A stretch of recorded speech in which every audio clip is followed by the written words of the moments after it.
நீங்கள் பகிர்ந்துள்ள தகவல் மிகவும் அருமை. கீழக்கரையின் கலாச்சாரத்திலும் நம் முன்னோர்களின் வாழ்வியலிலும் கட்டை செருப்பு பாதுகா ஒரு முக்கிய அங்கமாக இருந்துள்ளது என்பதை நினைவூட்டியதற்கு நன்றி.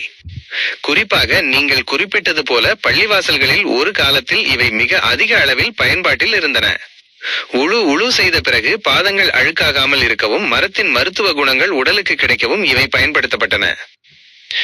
நீங்கள் அனுப்பிய படத்தில் உள்ள நவீன மாற்றங்கள் எவல்யூஷன் படத்தில் 2 விதமான காலணிகளை நாம் காண முடிகிறது.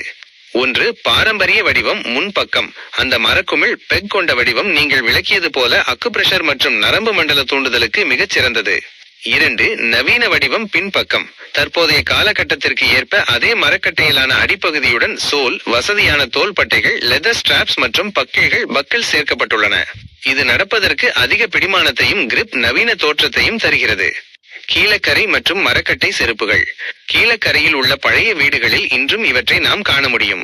ஈரப்பதம் மேலாண்மை. குளியலறை மற்றும் முழு செய்யும் இடங்களில் மரக்கட்டை செருப்புகளை பயன்படுத்துவது வழுக்காமல் இருக்கவும் பாதம் எப்போதும் உலர்ந்த நிலையில் இருக்கவும் உதவியது. சுற்றுச்சூழல் பாதுகாப்பு. பிளாஸ்டிக் கழிவுகள் இல்லாத அந்த காலத்தில் இயற்கையோடு இணைந்த ஒரு வாழ்க்கை முறையை நம் முன்னோர்கள் வாழ்ந்தார்கள் என்பதற்கு இது ஒரு சிறந்த உதாரணம். SAK முசப்பிஹு அவர்களே, பழமையையும் நவீனத்தையும் இணைக்கும் இத்தகைய பயனுள்ள தகவல்களை பகிர்ந்தது மிக்க மகிழ்ச்சி.